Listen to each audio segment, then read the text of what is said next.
Uy, Lazada, mini driving light.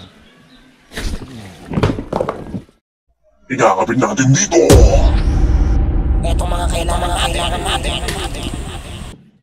Yun, naikabit na natin, so diretso na tayo sa wirings. Left and right.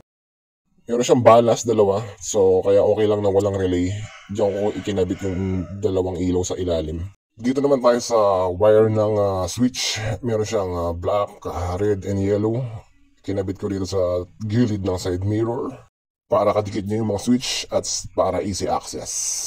Ito na yung wire ng dalawang mini driving light natin. So, ipag-connect lang natin. Yan.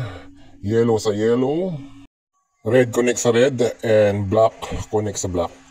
Sundan lang natin yung kulay. Yan, okay na yan. Lipat naman tayo sa switch. Tatlo lang din ng wire niyan. Red, yellow, tsaka black. And yan, red ang magiging power source natin mamaya. Itatap natin mamaya yan sa braking light. Pero dito muna tayo sa high and low natin. Itong black and yellow. Yan yung high and low natin.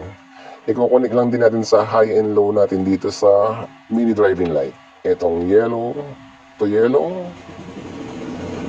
Yan, paikot-ikutin mo lang yan. Paulit-ulit lang. Parang ginawa sa'yo ng ex mo. Tapos yung black wire ng switch mo, connect naman sa red wire ng mini driving light.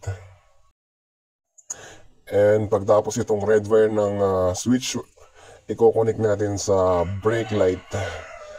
Yan, itatap lang natin dyan para hindi na tayo mag-cut ng original na wire. Ang color niyan is color brown, makikita mo yan dyan. Ayan yung brake light niyan.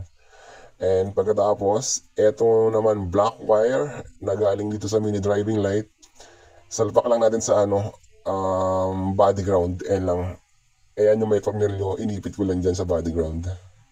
Tara, subukan natin pero make sure na hindi nagdikit yung mga wire mo. Start ko na.